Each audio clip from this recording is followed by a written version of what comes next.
എന്തു പറ്റിയടാ? എന്താ സംഭവിച്ചേ? എടാ പോയ കാര്യം എന്തായി?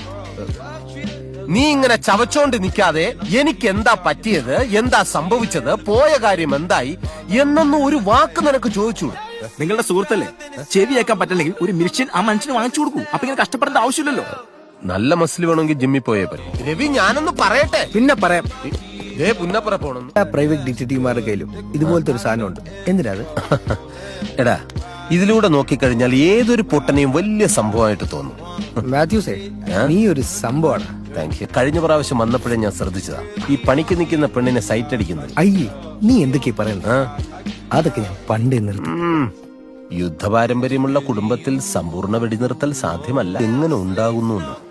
അത് ഈ പഴം മുറിച്ച് കടലമാവിലിട്ട് എണ്ണയിലിട്ട് പൊരിച്ചെടുക്കണം. എന്തോന്നു പഴംപൊരി ഉണ്ടാക്കുന്നത്? നിന്നെ ആരാടെ പട്ടാളത്തിലെടുത്തത്? അതെ, അവര് തന്നെ അടവച്ച് വിരിയിക്കുകയായിരുന്നു.